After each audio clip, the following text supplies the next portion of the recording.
ዛሬም ክርስቲያኖች በጣም ከባድ የሚያደርገው መከራችን ምን እንደሆነ ታውቃላችሁ? የሃይማኖት እውነተኛውን ሃይማኖት የሚያስተምሩን እውነተኛውን ቀኖና የሚሰሩልን እውነተኛው መንገድ ይሄ ነው ብለው የሚያሳዩን ሳይሸቃቅጡ ሳይቀላቅሉ የሚመቸንን ሳይሆን ወደ እግዚአብሔር የሚያደርሰንን መንገድ እውነተኛውን መንገድ የሚያሳዩን አባቶች ማጣት ነው በጣም መከራችንን የሚያጸነው።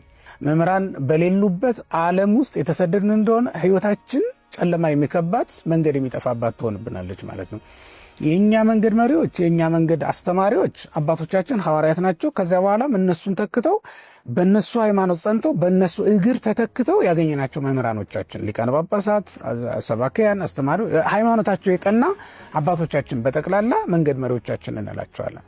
አባ ሕርያቆስ ሊቁ በቅዳሴ ማርያም ላይ እንደተናገረው አምህርተ ሰናይ ለፍኖት አምህርተ ሰናይ ለፍኖት ይላቸዋል ሐዋርያትን። የበጎ መንገድ መሪዎች ናቸው ሐዋርያት እና እነሱን ተከትሎ የመጡ አባቶቻችን ሁሉ መንገድ ጠቋሚዎቻችን፣ አቅጣጫ መሪዎቻችን ናቸው ማለት ነው። ወደ እግዚአብሔር መንግስት የምታደርሰውን መንገድ ሐዋርያት ካልነገሩን መምህራን ካላሳዩን በስተቀር እንዴት ልናውቃት እንችላለን?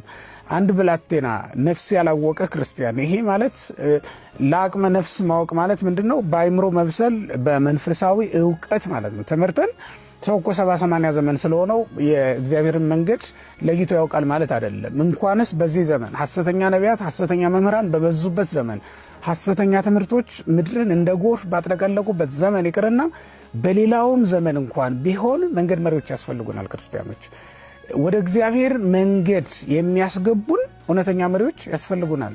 እውነተኛ መሪዎች ባይኖሩ ኖሮ በእውነት ለመናገር አትናቴዎስ ወደ እውነተኛው የክርስትና መንገድ ይገባ ነበር እንዴ? ምክንያቱም አትናቴዎስ ከሌላ እምነት ከሚከተሉ ሰዎች ተወልዶ በቤተ ፓትርያርኩ አድጎ ለሊቅነት ማዕረግ እንደደረሰ ለቅድስና ማዕረግ እንደደረሰ ታሪኩ ስለሚነግረን እነ ቅዱስ ያሬድን የመሳሰሉ ሊቃውንት እና አባ ጊዮርጊስን የመሳሰሉ ሊቃውንት ማግኘት የቻልነው እውነተኛ መሪዎች መንገድ ጠቋሚዎች በምድራችን ላይ ስለነበሩ ነው። እንጂ የአላውያን መብዛት የመናፍቃን መብዛት ምድር በሐሰተኛ አስተማሪዎች በሐሰተኛ ነቢያት ብትጥለቀለቅ ምንም አይደለም። አንዳንድ ጊዜ ይውላችሁ በሾህ መንገድ ላይ መጓዝ ካለብን በሾህ መንገድ ላይ ሂዱ ብለው የሚያስገድዱን የሚያዙን አባቶችም ያስፈልጉናል። ያ ማለት ጨክኖ ለእውነተኛው ሃይማኖት ከኛም ያገኙትን ጥቅም አስልተው ሳይሆን ማለት ነው። አንዳንዶች እኮ ከኛም ያገኙትን ጥቅም ወይም ከናንተም ያገኙትን ጥቅም በማስላት ያ ጥቅም እንዳይቀርባቸው መምህርማ እንደ አባገሌ ነው ብላችሁ በየቀኑ እንድትሄዱላቸው ስለሚፈልጉ የምትወዱትን የሚያስደስታችሁን ነገር ነግረው የሚሰዷችሁ ሰዎች አሉ።